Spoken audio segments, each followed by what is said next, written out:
नमस्कार दोस्तों, मेरा नाम भव्य मंगला है। मैं IATF क्वालिफाइड ऑडिटर हूं और पिछले 17 सालों से ऑटोमोटिव सेक्टर में ऑडिट कर रहा हूं। एक और बेहतरीन टॉपिक मैं लेके आया हूं और वो है इम्प्रूवमेंट। आपको पता है एक सीरीज चल रही है 8 एपिसोड्स की with respect to quality management principles, जिसमें जो पहला एपिसोड था वो ओवरऑल सारे प्रिंसिपल्स के बारे में था और उसके बाद एक एक करके मैंने सारे प्रिंसिपल्स के बारे में बात की है। Customer focus, employee engagement, leadership, process approach, और ये जो वीडियो है इसमें मैं स्पेसिफिकली बात करने वाला हूं इम्प्रूवमेंट के बारे में। मिस्टर कॉलिंस ने एक बहुत ही अच्छी बात की है कि we should strive for improvement and not for perfection. अगर आप देखेंगे अपने आसपास तो हमेशा ही कुछ ना कुछ इम्प्रूवमेंट की एक्टिविटीज़ हो रही हैं। अगर आप सोचें कि आज से करीब 20-25 साल पहले कंप्यूटर का साइज़ कैसे होता था तो शायद एक पूरे कमरे जितना होता था, और आज एक छोटे से हो सकता है कि स्मार्ट वॉच के अंदर सारे फीचर्स आ गए हैं उसके अंदर। इसी तरह से अगर आप देखेंगे कि आज से 20-25-30 साल पहले जब भी हमें कहीं विदेश में कोई कॉल करनी होती थी तो वो अपने आप में एक बहुत बड़ा काम होता था और उसकी जो कॉस्ट होती थी और वॉइस की क्लैरिटी होती वो एक चैलेंज होता था। आज के टाइम में आप मोबाइल में देखिए, फ्री में आप किसी भी दुनिया में देश में बात कर सकते हैं। तो इम्प्रूवमेंट एक ऐसी एक्टिविटी है जिसे आप रोक नहीं सकते, और अगर आप इसे रोकने की कोशिश कर रहे हैं तो आप अपना ही नुकसान कर रहे हैं, किसी और का नुकसान नहीं हो रहा है। तो इस पर्टिकुलर वीडियो में मैं आपको बताने वाला हूं कि इम्प्रूवमेंट क्या होती है, क्यों इम्प्रूवमेंट ज़रूरी है, कैसे हम इम्प्रूवमेंट कर सकते हैं, क्या उसके बेनिफिट्स हैं और क्या प्रेजेंट चैलेंजेस हैं with respect to quality management system. तो इम्प्रूवमेंट एक नेवर एंडिंग एक्टिविटी है। हमें देखना है कि किस तरीके से हम इंक्रीमेंटल या ब्रेक थ्रू इम्प्रूवमेंट कर सकते हैं। जो भी हम काम कर रहे हैं उसको हम कैसे और बेटर कर सकते हैं। आपने कई जापानी तकनीक के बारे में सुना होगा, काइजन, जो स्पेसिफिकली इसके बारे में बात करता है। जो अगला पॉइंट है जो इम्पॉर्टेंट है कि क्यों इम्पॉर्टेंट है इम्प्रूवमेंट, तो उसके 3 मेन कारण है, इसके बारे में बात करने वाला हूँ। जो सबसे इम्पॉर्टेंट बात है वो है कि किस तरीके से हम एग्जिस्टिंग परफॉर्मेंस लेवल को मेंटेन कर सकते हैं, और एग्जिस्टिंग परफॉर्मेंस लेवल को हम देख सकते हैं with respect to QCDD, quality, cost, delivery and और डेवलपमेंट। जब हम क्वालिटी की बात करते हैं तो क्या हम जो कस्टमर की एक्सपेक्टेशन है विद रिस्पेक्ट टू क्वालिटी, जिसमें हम रिजेक्शन की बात कर सकते हैं, जिसमें वारंटी की बात कर सकते हैं, क्या उसको हम इम्प्रूव कर रहे हैं। जो हम बात करते हैं 3M की, मुडा मुरा मुरी, क्या उसको हम कुछ कम कर रहे हैं, इम्प्रूव कर पा रहे हैं। क्या पोका योका को हम इम्प्रूव कर पा रहे हैं, जो फुल प्रूफिंग है, क्या उसको हम इंक्रीज़ कर पा रहे हैं। ये सारे क्वालिटी की बात है। जब हम कॉस्ट की बात करते हैं तो जो कॉस्ट ऑफ पुअर क्वालिटी होती है, जिसको कस्टमर पे नहीं करता, क्या उस पर हम फोकस कर रहे हैं, उसको देख रहे हैं कि आज के टाइम में क्या कॉस्ट ऑफ पुअर क्वालिटी है और कितना हम उसको कम कर सकते हैं और इम्प्रूव कर सकते हैं। जो तीसरा है वो D है, डिलीवरी, कि जो भी कस्टमर की रिक्वायरमेंट है विद रिस्पेक्ट टू मटेरियल को या सर्विसेज को पहुंचाने के लिए, क्या उसको हम टाइमली कर पा रहे हैं।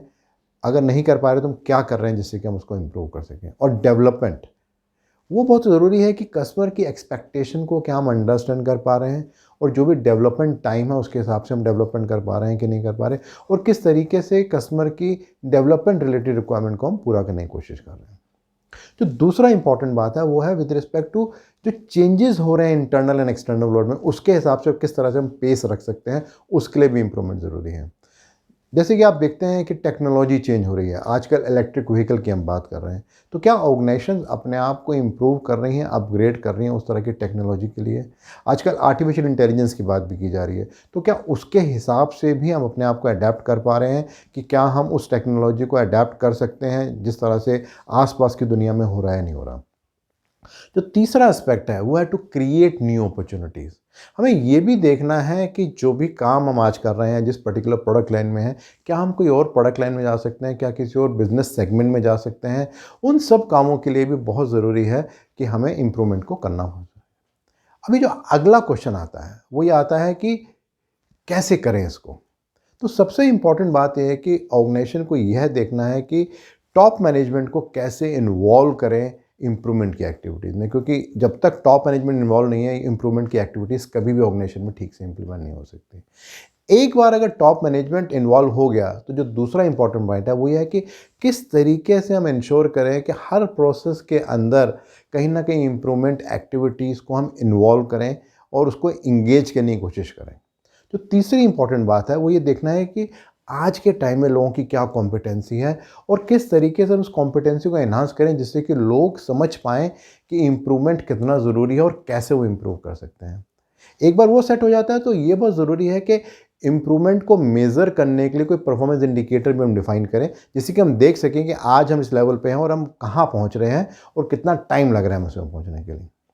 और एक और इम्पॉर्टेंट बात है वो ये भी है कि क्या हम लोगों को एम्पावर कर रहे हैं इम्प्रूवमेंट करने के लिए, क्या हम लोगों को एनकरेज कर रहे हैं कि वो इम्प्रूवमेंट करें, और अगर वो लोग इम्प्रूवमेंट कर रहे हैं तो क्या उनको कोई इंसेंटिव दे रहे हैं कि जिससे कि वो रेगुलरली इस काम को करते रहें। जो अगला पार्ट है वो है कि क्या बेनिफिट हो सकते हैं अगर किसी ऑर्गेनाइजेशन में इम्प्रूवमेंट्स हो रही हैं। तो सर्टेनली ये जो एम्प्लॉय का मोरल है वो इम्प्रूव होगा, जो कस्टमर का सेटिस्फेक्शन है वो एनहांस होगा, जितनी भी रेलेवेंट इंटरेस्टेड पार्टीज़ हैं वहाँ पर सेटिस्फेक्शन लेवल इम्प्रूव होगा, और ऑर्गेनाइजेशन में कल्चर बिल्डअप होगा for incremental and breakthrough improvements, और ओवरऑल एक इन्वायरमेंट बनेगा इनोवेशन करने के लिए और ये देखने के लिए जो भी हम काम आज कर रहे हैं उसको हम कैसे बेनिफिट और इम्प्रूव कर सकते हैं। क्या क्या पॉसिबल चैलेंजेस हैं जो इन जनरल इंडस्ट्री में फेस किए जाते हैं। तो सबसे पहला इंपॉर्टेंट रीज़न जो मैंने देखा है अक्सर वो ये होता है कि कितनी इन्वॉल्वमेंट है टॉप मैनेजमेंट की विद रिस्पेक्ट टू इम्प्रूवमेंट। कितनी बार ऐसा हो रहा है कि ऑर्गेनाइजेशन में ये फोर्स किया जा रहा है या एक एटमॉस्फेयर क्रिएट किया जा रहा है कि इम्प्रूवमेंट करनी चाहिए, और इन केस अगर इम्प्रूवमेंट हो रही है तो क्या उसको हम एक्नॉलेज कर रहे हैं। सो अगर समरी की जाए तो ब्रॉडली मैंने बात की कि क्या इम्प्रूवमेंट होती है, क्यों इम्प्रूवमेंट हमें करनी है, इम्प्रूवमेंट कैसे हम कर सकते हैं, क्या बेनिफिट होंगे इम्प्रूवमेंट करने के, और क्या क्या प्रेजेंट चैलेंजेस हैं जो इंडस्ट्री में चल रहे हैं। जो अगला वीडियो होगा वो छठा जो प्रिंसिपल है with respect to evidence based decision making, उसके बारे में आपसे बात करने वाला हूँ। आप लोगों के रेगुलर बहुत सारे फीडबैक्स आ रहे हैं और वो मुझे हेल्पफुल हैं समझने के लिए कि आपकी क्या एक्सपेक्टेशन है, तो रेगुलरली आप उन्हें फीडबैक देते रहिए।